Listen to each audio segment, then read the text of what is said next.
Yes, so students, welcome back to the new tutorials. And today we are going to start our very next chapter, that is the periodic classification of elements. जैसे कि last video में आपने देखा ही होगा कि carbon के related हमने काफ़ी सारी चीज़ें उसमें डिस्कस करी थी और वहाँ पे एलिमेंट्स को किस तरह से याद करने की ट्रिक है मैंने आपको वो भी बताया था। ठीक है, तो अब हम आ जाते हैं इस चैप्टर पे।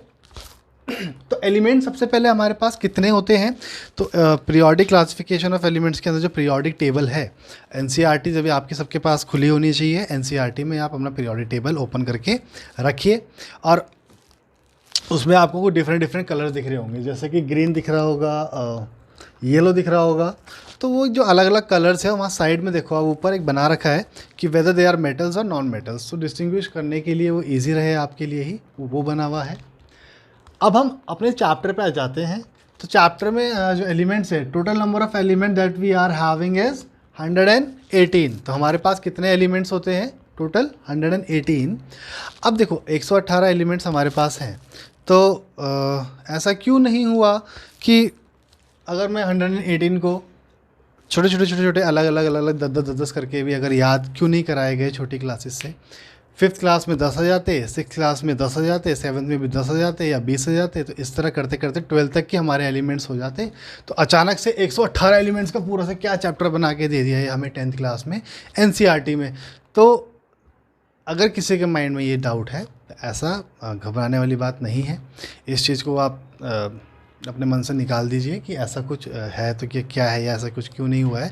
और ये बात मैंने सिर्फ इसलिए डिस्कस करी है क्योंकि ऑफलाइन क्लासेस के अकॉर्डिंगली पिछले 5-6 सालों से मैं यही चीज़ देख रहा हूँ, बच्चों के मन में बहुत सारे डाउट्स होते हैं, तो थोड़ा सा वो भी डिस्कस करना ज़रूरी है नॉलेज देने के साथ साथ। तो 118 एलिमेंट्स हमारे पास हैं और 118 के 18 एलिमेंट्स आपको पूरे एक साथ नहीं रीड करने हैं। ठीक है, अब हमें करना क्या है? तो देखो सबसे पहले यहाँ पे क्लासिफिकेशन हो रखा है। क्लासिफिकेशन का मतलब ही यही होता है। इस पे भी बच्चों को कई सारे डाउट होते हैं कि अच्छा भैया ग्रुपिंग कर दी होगी कि कुछ एक ग्रुप एक साइड कर दिया है, कुछ एक साइड कर दिया, जैसे कि स्कूल में होता है। जैसे अगर बोलते हैं कि हाँ ये बच्चे स्पोर्ट्स में अच्छे हैं तो उनका स्पोर्ट्स का ग्रुप में मतलब कहीं पे होगा तो सबसे पहले उनको सिलेक्ट कर लिया जाता है, और ऐसे ही कोई एकेडमिक्स में अच्छा है तो उसको, और ऐसे कोई किसी और पर्टिकुलर चीज़ में अच्छा है तो वो। तो नहीं, देखो ग्रुपिंग इस तरह से नहीं होती है। सबसे पहले तो ग्रुप का मतलब ही यहाँ पे क्या है, सबसे पहले हम उस पर आ जाते हैं। और एक और होता है हमारे पास पीरियड। तो ग्रुपिंग अगर हम इसका एग्जांपल लेके चलें तो देखो, अगर इजी डे आज की डेट में मोस्टली लोग प्रीफर करते हैं जाना, या फिर अगर आप इजी डे में देखोगे तो कॉस्मेटिक्स का सामान आपको अलग मिल जाएगा, फूड आइटम्स आपको अलग मिल जाएंगे। ठीक है, और इसी तरह से जो किड स्टोर होगा, मतलब जो किड्स का थोड़ा सा टॉयज़ वगैरह होंगे वो एक सेक्शन अलग बना होगा, क्लोथिंग का सेक्शन अलग बना होगा। तो इस तरह से पर्टिकुलरली हर एक चीज़ ऑर्गेनाइज्ड है। ठीक है, तो जो ऑर्गेनाइज हो रखी है तो मतलब क्या है कि अगर हमें कपड़े लेने हैं तो हमें वैरायटीज़ ऑफ कपड़े जो भी सारी चीज़ें हैं वो उसी सेक्शन में मिलेगी। ऐसा नहीं होगा कि हम सब्जी के वहाँ पे जा रखे हैं और वहाँ पे जाके हम कपड़े छांट रहे हैं, ऐसा कभी होता है? तो ऐसा नहीं होता है। तो ये होता है क्लासिफिकेशन, कि क्लासिफिकेशन हमने कर दिया है। अब हमें पता है कि इस टाइप की चीज़ें यहाँ हैं, इस टाइप की चीज़ें यहाँ हैं, इस टाइप की चीज़ें यहाँ हैं। तो पीरियोडिक टेबल को रीड करने का तरीका भी यही है कि जो उसके अंदर बना हुआ है पूरा, अच्छा ये ऐसे होता है, अच्छा ये ऐसे होता है, अच्छा ये ऐसे होता है। तो वो क्या कैसे होता है? तो जो ग्रुप है वो ग्रुप हम खाली इसको लेके चलेंगे अभी पीरियोडिक टेबल के अकॉर्डिंगली। तो ग्रुप आपके जो यहाँ पे वर्टिकल कॉलम्स होते हैं, मैं एक बार फिर से रिपीट कर देता हूँ कि जो वर्टिकल कॉलम्स होते हैं, ऊपर से नीचे को जो कॉलम्स बने हुए हैं वो हैं आपके ग्रुप्स। अब पीरियड्स क्या होते हैं? जो आपकी हॉरिजॉन्टल रोज हैं वो होती हैं आपकी पीरियड्स।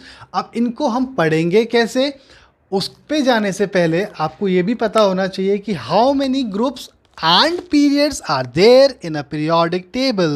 तो there are 18 groups and 7 periods. Group कितने होते हैं हमारे पास? ऐसे 1 2 3 4 ऐसे करते करते 18 ग्रुप्स होते हैं। और पीरियड्स कितने होते हैं हमारे पास? तो पीरियड हमारे पास होते हैं 1 2 3 एंड टिल 7। तो ग्रुप कितने हैं 18, पीरियड्स कितने हैं हमारे पास 7। अच्छा ठीक है, ग्रुप में कुछ वर्टिकल कॉलम होते हैं मैंने बता दिया, और पीरियड्स में हॉरिजॉन्टल रोज होती हैं, ये भी आपको पता चल गया है। लेकिन एक मतलब रोज हैं तो क्या, अब ये दोनों की दोनों चीज़ें आपस में मर्ज हो जाएंगी, और इस तरह से ये देखो आपको पीरियोडिक टेबल जो आपने अभी बुक्स में अपनी ओपन कर रखा होगा, कुछ आपको वो वहाँ पे इस तरह से दिखने लग गया होगा कि दोनों को जब हम कंबाइंड पढ़ेंगे तो पीरियड्स ऐसे में हो गए और ग्रुप्स ऐसे में हो गए। ठीक है, अब पीरियड हमने रखे हुए हैं ऐसे टॉप टू बॉटम, और ग्रुप्स हमारे पास है 1 2 3 4 ऐसे से करते हुए टिल 18। अब अगर मैं ग्रुप की बात करूं या पीरियड की बात करूं तो ग्रुप सबसे पहले हम आ जाते हैं ग्रुप में। तो ग्रुप में जब भी हम देखेंगे किसी भी चीज़ को प्रॉपर्टी या रीड करने का तरीका, कुछ प्रॉपर्टीज़ होती हैं, वो क्या होती हैं वो उसको बाद में बताएंगे। सबसे पहले उसको पढ़ेंगे कैसे, तो टॉप टू बॉटम जाते हुए जो पर्टिकुलरली कोई भी अगर प्रॉपर्टी डिस्कस करें हम, just say for an example अगर मैं सबसे पहले लेके चलूँ एटॉमिक साइज़, तो जो एटॉमिक साइज़ है आपका वो ग्रुप्स के लिए जब हम टॉप टू बॉटम जाएंगे in a group, when we move from top to bottom the atomic size will increase. Atomic size क्या होता है, बढ़ता है जब हम ग्रुप्स में टॉप टू बॉटम जाते हैं। और अकॉर्डिंग टू द पीरियड्स हम किस तरह जाते हैं, लेफ़्ट टू राइट।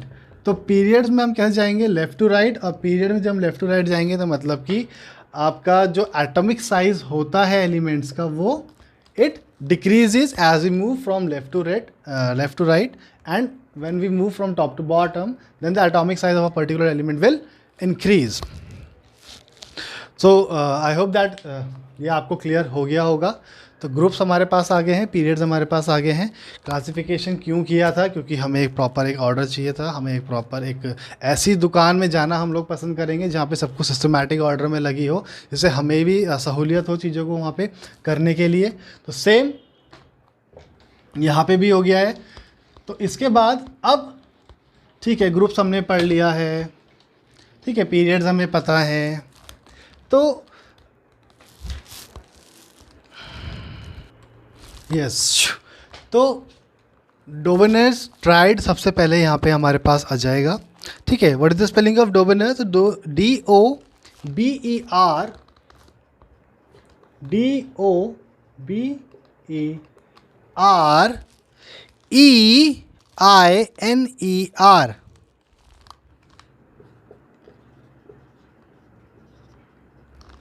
ठीक है, तो ये हो गया आपके पास Dobereiner's triad, first triad, second triad and third triad. 3 triad में इन्होंने यहाँ पे जिस समय के जो एलिमेंट्स मौजूद थे उनको लगाया गया है 3-3 के ट्राइड्स बना के, और 3 ही ट्राइड थे तो उनको जो उन्होंने इस तरह लगाया था, देखिए लिथियम, सोडियम, पोटाशियम, फिर calcium, strontium, barium and chlorine, bromine and iodine. तो अब आ जाते हैं हम इसकी कैरेक्टरिस्टिक्स पे। अब कैरेक्टरिस्टिक्स मतलब कि जो इन्होंने लगा रखे हैं, तो ठीक है उस समय एलिमेंट्स प्रेजेंट थे। ठीक है, सबसे पहले स्तर पे इन्होंने थोड़ा सा करना चाहा कुछ इसमें कि चलो मैं ऑर्गेनाइज करता हूँ चीज़ों को। तो elements of the triad show similar chemical properties, मतलब कि जो 3-3 में ये इन्होंने एक ट्रायड के अंदर रखे हैं, इन तीनों की एक जैसी केमिकल प्रॉपर्टीज़ है, इन तीनों की एक जैसी है, और इन तीनों की एक जैसी केमिकल प्रॉपर्टीज़ है। तो इसलिए उन्होंने इसको ट्रायड बना के 3-3 में इस तरह से रखा हुआ है। Then after that the second point is the very important point regarding the Dobereiner's triad, that जो मिडल हमारे पास एलिमेंट होगा उसका जो एटॉमिक नंबर होगा, सॉरी जो उसका जो एटॉमिक मास होगा, एटॉमिक मास उसका एवरेज होगा इन दोनों के accordingly, similarly with the sodium one and similarly with the bromine. Just say for an example अगर कैल्शियम का होता है 40.1 मास नंबर और बेरियम का होता है 136.3, तो जो स्ट्रॉन्शियम का होगा that is the average of these two. It means that 136.3 and then 40.1, if we'll have to add this then 176.4 and divided by 2, that is 2 8 is 16, 16.2 is 4, so 88.2 ये हो गया है स्ट्रॉन्शियम का मास नंबर। ये तरीका है आपका ट्राइड्स में चीज़ों को लगाने का। Now moving over to the next scientist, but before then that जो डोबेनेर थे, इन्होंने ये ट्राइड दे दिए, कैरेक्टरिस्टिक्स हमें ये बता दी। तो इसके बाद देखो जब दूसरे साइंटिस्ट आए उन्होंने कुछ और बताया, तो उस समय तक एलिमेंट्स भी बढ़ गए थे, और जब एलिमेंट्स बढ़ गए थे तो कुछ चीज़ें यहाँ पे होने लग गई थी, गड़बड़ होना शुरू, जैसे कि इसीलिए जो ज़रूरत पड़ी फिर दूसरे क्राइटेरिया की हमें। तो लिमिटेशन की अगर हम बात करें तो लिमिटेशन हमें क्या देखने को मिलेगी, आपका पीरियोडिक क्लासिफिकेशन ऑफ एलिमेंट के अंदर डोबेनेर ट्राइड्स के अकॉर्डिंगली, कि दैट सबसे इम्पॉर्टेंट है ये कि जो only the 3 triads were recognised from the elements known at that time, कि सिर्फ ये 3 के ट्राइड में ही लगा पाए थे, और इसके बाद और भी कुछ ज़्यादा पॉसिबिलिटीज़ इनके पास नहीं थी। तो ये इसलिए यहाँ पे सीमित होके रह गई थी चीज़ें। अब इसके बाद फिर हमारा जो नेक्स्ट है that is Newland law of octaves, but before than that I have to rub these. Yes, so अब जो हमारा नेक्स्ट है that is your Newland's law of octaves. अब Newland law of octaves है, देखो तो law of octaves. Now what are octaves? क्या होते हैं ये? अगर हिंदी में हम बात करें तो 7 सुर को octaves कहा जाता है, सारे गामा पा नी।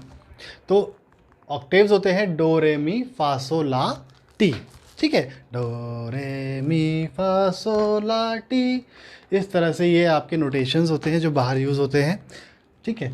तो उसके अकॉर्डिंगली जब उसके अंदर देखो अब बाद में एलिमेंट्स बढ़ गए तो अब इनको लगाने का तरीका न्यूलैंड जो आए उन्होंने इस तरह से वहाँ पे लगाया, ठीक है।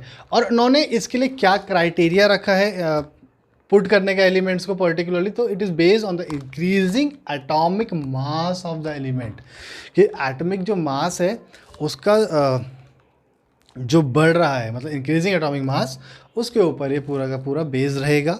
और अगर लॉ ऑफ ऑक्टेव्स की हम बात करें तो when the elements are arranged, जब भी जैसे ही इनको अरेंज किया गया तो हमें क्या पता चला कि every 8th element had properties similar to that of the first, कि जो भी 8th एलिमेंट आ रहा था उसके पास कैसी प्रॉपर्टीज़ थी पहले वाले की तरह। फॉर एग्जांपल अगर हम सोडियम की है और लिथियम है तो लिथियम से स्टार्ट करेंगे 1 2 3 4 5 6 7 एंड 8, तो sodium and lithium are same क्या प्रॉपर्टीज़, ठीक है। तो इस तरह से जो लॉ ऑफ ऑक्टेव्स है वो होता है न्यूलैंड सर ने जो हमें दिया है, ठीक है। अब न्यूलैंड लॉ ऑफ ऑक्टेव्स के अंदर जो हमारे यहाँ ये प्रॉपर्टीज़ हमने डिस्कस करी है, इसके बाद है लिमिटेशन। तो लिमिटेशन देखो सिर्फ और सिर्फ इतनी सी है कि कैल्शियम तक ही ये चीज़ें हो पाई थी, कैल्शियम के बाद फिर ये प्रॉपर्टी यहाँ पे इस तरह से नहीं हो पा रही थी। तो आपको दिख रहे होंगे, देखो 2 एलिमेंट्स भी कहीं कहीं पे रखे हुए हैं, जो कि मॉडर्न पीरियोडिक टेबल के अकॉर्डिंगली ऐसा कुछ नहीं होता है ना। तो ये है सबसे पहले इनका एक लिमिटेशन कि कैल्शियम तक ही ये चीज़ें एप्लीकेबल थी, उसके बाद नहीं हो पाई। और उसके बाद जो नए एलिमेंट्स और डिस्कवर हो रहे थे उनकी प्रॉपर्टीज़ भी इस क्राइटेरिया के अकॉर्डिंग उसमें फिट नहीं हो पा रही थी, ठीक है। तो हमारा फिर जो न्यूलैंड लॉ ऑफ ऑक्टेव्स है ये हम लोग फिर आगे कंटिन्यू नहीं करें और ये डिसकंटिन्यू हो गया। और इसके बाद फिर जो नेक्स्ट हमारे पास आया है that is the Mendeleev's periodic law. करिए मेंडलीव पीरियोडिक लॉ की, ये मेंडलीव पीरियोडिक लॉ और इसके बाद जो मॉडर्न पीरियोडिक लॉ हमारे पास आते हैं 2, और उसके बाद है जो कुछ इंपॉर्टेंट चीज़ें जो हमें डिस्कस करनी पड़ेंगी प्रॉपर्टीज़ उसमें। ये 3 चीज़ें रखते हैं आपके पार्ट 2 के लिए, और पार्ट 1 तक सिर्फ ये था आपका चैप्टर का इनिशियल्स। स्टूडेंट्स ये था अभी तक के लिए आपका जो एक पूरा हमने डिस्कस किया है इस चैप्टर के अंदर। अब जो नेक्स्ट है Mendeleev's periodic law and after that the modern periodic law, ये 2 रहते हैं हमारे। एंड कि लेफ़्ट टू राइट हम जाएंगे तो क्या चीज़ किस तरह से होगी, टॉप टू बॉटम हम आएंगे तो क्या चीज़ किस तरह से होगी। ये 3 चीज़ें जो अब नेक्स्ट हमारा इंपॉर्टेंट टॉपिक्स हैं ये हम कर लेंगे डिस्कस हमारे पार्ट 2 में। तो पार्ट 1 के लिए सिर्फ इतना ही।